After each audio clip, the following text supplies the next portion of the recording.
Greetings, warrior. My name is Brigadier General Gwen Bingham, Commandant, U.S. Army Quartermaster School and the Army's 51st Quartermaster General.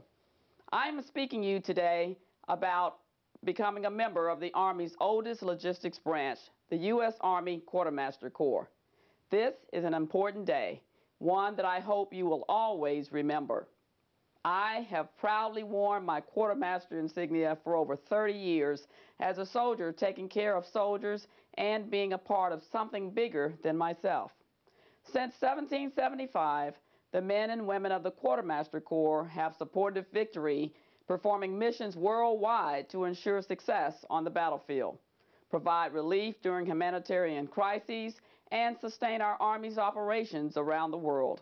Supporting victory is our motto and our mission. Today, you will be presented your Quartermaster Regimental insignia, officially signifying your membership in the Quartermaster Corps. It is important that you understand the significance of this insignia and what it represents. You are the latest in the long line of quartermasters who've come before you, from Bunker Hill to Baghdad in Iraq, from Valley Forge to Bagram, Afghanistan. Here in the Quartermaster Museum is where our story, and now your story, is told. Some people say that museums are about things. I think museums are about people and the rich heritage and lineage that we enjoy as citizens and as our nation's defenders. Come with me now and let's take a quick tour through the hallowed grounds of the Quartermaster Corps and meet some of our distinguished members. I'll pause first at the 911 exhibit. Here we are at the 911 exhibit. People like Sergeant Christopher Brahman, a 92 Golf, a Quartermaster Food Service Specialist. These are his shoes, the low quarters he was wearing on the very morning of September 11th in that year of 2001 while working at the Pentagon. When the building was attacked, Sergeant Brahman, without being ordered, began the work of rescuing survivors and assisting the wounded, a mission that lasted 3 days. He was credited with saving 63 lives and was awarded the Soldier's Medal for bravery and the Purple Heart because of lung damage caused by inhaling burning fuel and asbestos. These shoes, charred from the heat of the burning Pentagon, tell a story of personal courage. They tell the story of a quartermaster who didn't leave a fallen comrade behind. At the next exhibit, let's meet Private George Watson, recipient of the Medal of Honor. So here we are at the Watson exhibit. The Medal of Honor, the highest military decoration awarded by the U.S. government. During World War II, Private George Watson, a quartermaster laundry and bath specialist, a 92 Sierra, was awarded this medal for saving the lives of his fellow soldiers at the cost of his own. He is one of 35 quartermasters who have been awarded the medal. He was also the first African American to be awarded the Distinguished Service Cross in World War II, the award later being upgraded to the Medal of Honor.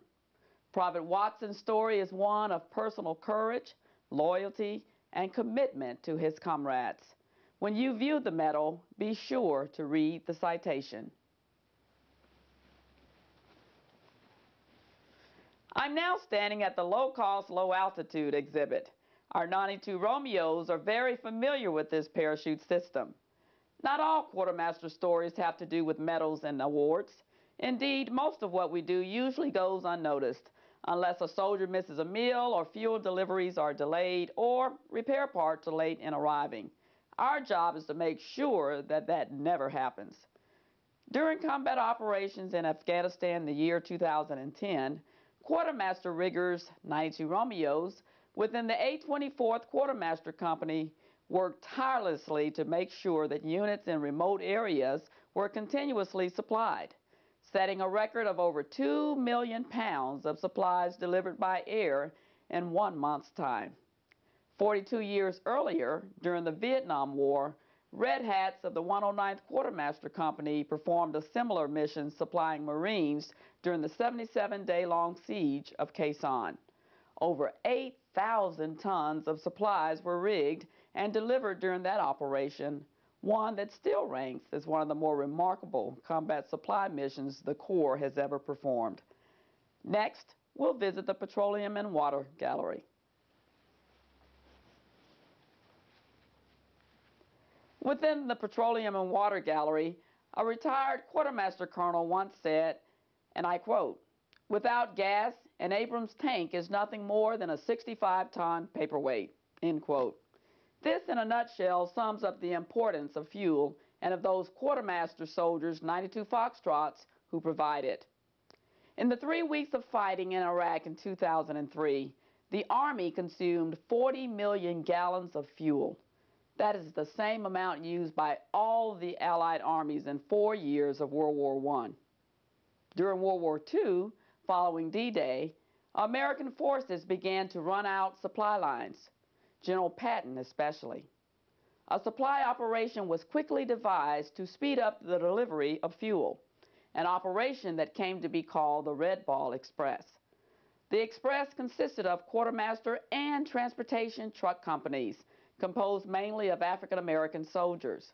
For 3 months, over 412,000 tons of supplies were transported 700 miles round trip until more stable supply lines could be established. During this operation, a quartermaster staff sergeant gave the following directions to his soldiers. "Stick to the job you're assigned to do," he said. "Don't give up. Look out for one another, and don't forget to pray." That same good advice still holds true today, I believe. During Iraqi freedom in 2003, the largest pipeline in the Army's history was constructed, over 220 miles from Kuwait to Talil, Iraq. The pipeline was operated by quartermaster warriors from the 240th Quartermaster Battalion, and we say, hooah! I'm now standing in our Mortuary Affairs Gallery.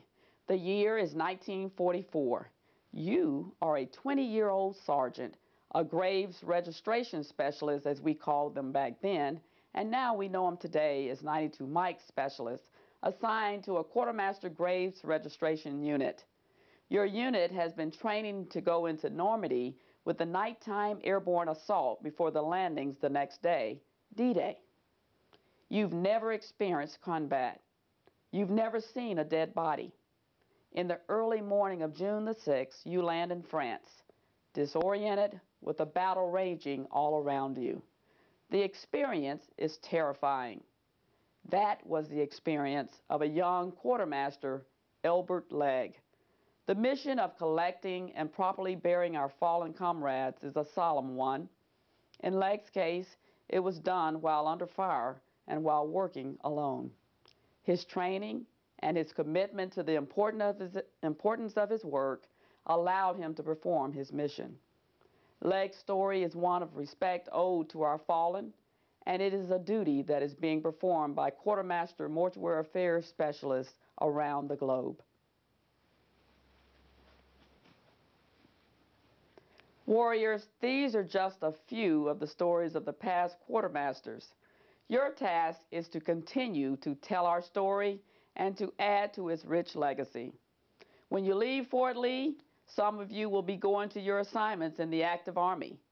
Some of you will go home where you'll continue to train and serve with your Reserve and National Guard units. Officers, you will be eventually wearing the logistics branch insignia upon graduation from your Click 3 or advanced course. Nonetheless, you all will remain a proud member of the Quartermaster Regiment.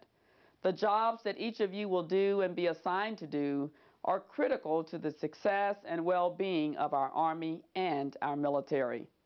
Without that support, the mission will fail. Be proud of your assigned roles and the role you all play in defense of our great nation. Wherever you are headed or whatever your Army career holds for you, always remember that you are a proud quartermaster, know who you represent, and where your journey began, right here at Fort Lee in the heartland of the Quartermaster Corps. Remember this day always, supporting victory, hooah!